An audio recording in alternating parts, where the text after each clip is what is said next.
السلام علیکم ورحمۃ اللہ وبرکاتہ۔ ناظرین، آج کی ہماری ویڈیو ہے جبل احد کے حوالے سے۔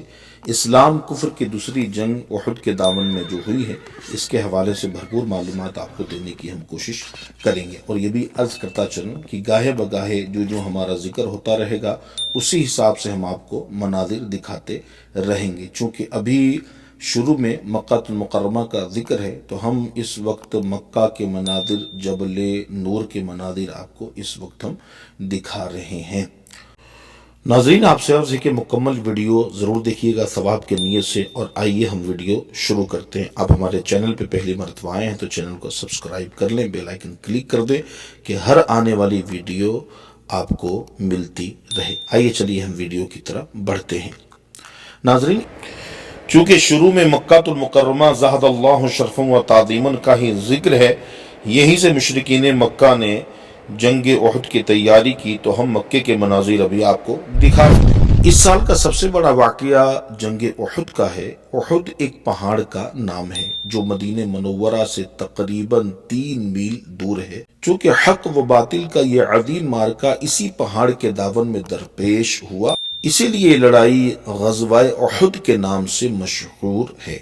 قرآن مجید کی مختلف آیتوں میں اس لڑائی کے واقعات کا خداوند عالم نے ذکر فرمایا ہے۔ ناظرین، جیسے کہ ہم پچھلے ویڈیو میں بتا چکے ہیں کہ جنگ بدر کا ہی معرکہ جنگ احد کا سبب بنا ہے۔ اگر آپ ابھی تک جنگ بدر کے حوالے سے 9 قسطوں میں ہماری ویڈیو زبیر اتاری مکی یوٹیوب چینل پہ نہیں دیکھا ہے تو دیکھنے کی نیت فرما لیجئے۔ اگر جنگ بدر کی مکمل ویڈیو آپ دیکھ لیں گے تو احد کے جنگ کو سمجھنا آپ کے لیے کافی آسان ہو جائے گا۔ ناظرین، جیسے کہ جنگ بدر کی ویڈیو میں ہم بتا چکے ہیں کہ جنگ بدر میں 70 کفار قتل ہوئے اور 70 گرفتار ہوئے تھے، اور جو قتل ہوئے تھے ان میں سے اکثر کفار قریش کے سردار بلکہ تاجدار تھے۔ اس بنا پر مکہ کا ایک ایک گھر ماتم گدا بنا ہوا تھا، اور قریش کا بچہ بچہ جوش انتقام میں آتش غیظ و غضب کا تندور بن کے مسلمانوں سے لڑنے کے لیے بے قرار تھا۔ عرب خصوصاً قریش کا یہ طرہ امتیاز تھا کہ وہ اپنے ایک ایک مقتولوں کے خون کا بدلہ لینے کے لیے اتنا بڑا فرض سمجھتے تھے جس کو ادا کیے بغیر گویا ان کی ہستی قائم نہیں رہ سکتی تھی۔ چنانچہ جنگ بدر کے مقتولوں کے ماتم سے جب قریشیوں کو فرصت ملی تو انہوں نے یہ عزم کر لیا کہ جس قدر ممکن ہو جلد سے جلد مسلمانوں سے اپنے مقتولوں کے خون کا بدلہ لے لینا چاہیے۔ چنانچہ ابو جہل کا بیٹا اکرمہ اور امیہ کا لڑکا سفیان اور دوسرے کفار قریش جن کے باپ بھائی بیٹے جنگ بدر میں قتل ہو چکے تھے، سب کے سب ابو سفیان کے پاس گئے اور کہا کہ مسلمان ہماری قوم کے تمام سرداروں کو قتل کر ڈالے ہیں، اس کا بدلہ لینا ہمارے قوم پر فرض ہے، لہذا ہماری خواہش ہے کہ قریش کی مشترکہ تجارت میں اس سال جتنا نفع ہوا ہے سب قوم کی جنگی فنڈ میں جمع ہو جانا چاہیے، اور اس رقم سے بہترین ہتھیار خرید کر اپنی لشکر کی طاقت بہت جلد مضبوط کر لینا چاہیے، اور پھر ایک عظیم فوج لے کر مدینے پر چڑھائی کر کے بانی اسلام اور مسلمانوں کو دنیا سے نیست و نابود کر دینا چاہیے۔ ابو سفیان خوشی خوشی قریشی کی اس درخواست کو منظور کر لیا، لیکن قریش کو جنگ بدر سے یہ تجربہ ہو چکا تھا کہ مسلمانوں سے لڑنا کوئی آسان کام نہیں ہے۔ آندھیوں اور طوفانوں کا مقابلہ، سمندر کی موجوں سے لڑنا، پہاڑوں سے ٹکرا لینا بہت آسان ہے، مگر محمد رسول اللہ صلی اللہ علیہ وسلم کے عاشقوں سے جنگ کرنا بڑا ہی مشکل کام ہے۔ اس لیے انہوں نے اپنی جنگی طاقت میں بہت زیادہ اضافہ کرنا نہایت ہی ضروری خیال کیا۔ چنانچہ ان لوگوں نے ہتھیاروں کی تیاری اور سامان جنگ کی خریداری میں پانی کی طرح روپیہ بہانے کے ساتھ ساتھ پورے عرب میں جنگ کا جوش، لڑائی کا بخار پھیلانے کے لیے بڑے بڑے شاعروں کو منتخب کیا جو اپنی آتش بیانی سے تمام قبائل عرب میں جوش انتقام کی آگ لگا دی۔ چنانچہ اس کام کے لیے 2 شاعروں کو انہوں نے منتخب کیا۔ یہ دونوں اپنی شاعری میں طاقت اور آتش بیانی میں شہرۂ آفاق تھے۔ ان دونوں نے باقاعدہ دورہ کر کے تمام قبائل عرب میں ایسا جوش اور اشتعال پیدا کر دیا کہ بچہ بچہ خون کا بدلہ خون کا نعرہ لگاتے ہوئے مرنے اور مارنے پر تیار ہو گیا، جس کا نتیجہ یہ ہوا کہ ایک بہت بڑی فوج تیار ہو گئی۔ مردوں کے ساتھ ساتھ بڑے بڑے معزز مالدار گھرانوں کی عورتیں بھی جوشی انتقام سے لبریز ہو کر فوج میں شامل ہو گئی۔ جن کے باپ بھائی بیٹے شوہر جنگ بدر میں قتل ہوئے تھے، ان عورتوں نے قسم کھا لی تھی کہ رشتہ داروں کے قاتلوں کا خون کا بدلہ لے کر ہی دم لیں گے۔ حضور صلی اللہ علیہ وسلم کے چچا حضرت سیدنا حمزہ رضی اللہ تعالی عنہ نے ہندہ کے باپ عتبہ اور جبیر بن مطعم کے چچا کو جنگ بدر میں قتل کیا تھا۔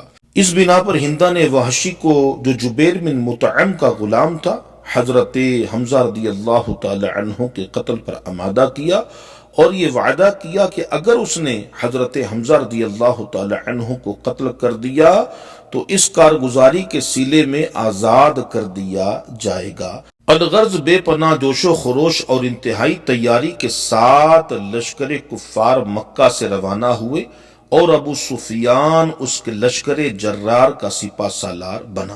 حضور صلی اللہ علیہ وسلم کے چچا حضرت عباس رضی اللہ تعالی عنہ، جو خفیہ طور پر مسلمان ہو چکے تھے اور مکے میں ہی رہتے تھے، انہوں نے ایک خط لکھ کر حضور صلی اللہ علیہ وسلم کو کفار کے ان حرکات سے باخبر کر دیا۔ جب آپ صلی اللہ علیہ وسلم کو یہ خوفناک خبر ملی تو آپ صلی اللہ علیہ وسلم نے 5 شوال المکرم 3 سن ہجری کو حضرت عدی بن فضالہ رضی اللہ تعالی عنہ کے دونوں لڑکوں حضرت انس وہ حضرت مونس رضی اللہ تعالی عنہ کو جاسوس بنا کر کفار قریش کے لشکر کی خبر لانے کے لیے روانہ فرمایا۔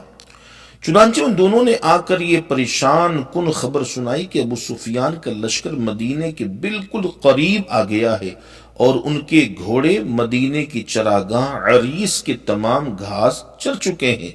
یہ خبر سن کر 14 شوال المکرم 3 سن ہجری جمعہ کی رات میں، اس کے آگے کیا ہوا ہم آگے آپ کو بیان کریں گے، لیکن میں ایک ایسے مقام پہ کھڑے ہو کر بقیہ واقعہ بیان کروں گا، آپ سنیں گے تو جھوم جائیں گے، اور اس مقام کے حوالے سے بھی بتاؤں گا، چونکہ اس کے بعد کا جو واقعہ درپیش ہوا اسی مقام پر ہوا ہے، تو ہم اس مقام پر پہنچ کے آپ سے ملتے ہیں۔ آگے چلیے، ہمارے ساتھ بڑھتے رہیے۔ ہو سکتا ہے اس ویڈیو میں اس مقام کے حوالے سے ہم پوری بات نہ بتا سکے، تو اگلی ویڈیو میں ہم ضرور شامل کریں گے۔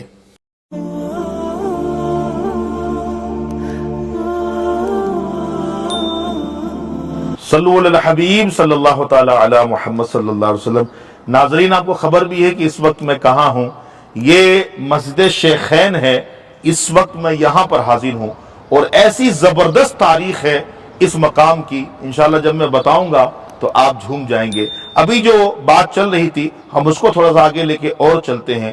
پیارے آقا صلی اللہ تعالی علیہ وآلہ وسلم کو جب یہ اطلاع ملی، اس کے بعد کیا ہوا، حضرت سعد بن عبادہ رضی اللہ تعالی عنہ اور حضرت سیدنا اسید بن حضیر رضی اللہ تعالی عنہ اور حضرت سیدنا سعد بن معاذ رضی اللہ تعالی عنہ مصطفیٰ کریم صلی اللہ علیہ وسلم کہ نبوت خانے کی رات بھر حفاظت کرتے رہے، اللہ اکبر، پہرا دیتے رہے۔ اور یہی نہیں، مدینے شہر مدینہ کے ناکوں پہ انصار و مہاجرین کا بھی پہرا تھا، کہیں سے دشمنان رسول اسلام کا اور اسلام کے ماننے والوں کا نقصان نہ کرے۔ اس کے بعد حضور صلی اللہ علیہ وسلم نے صبح انصار و مہاجرین کو جمع فرمایا اور مشورہ کیا۔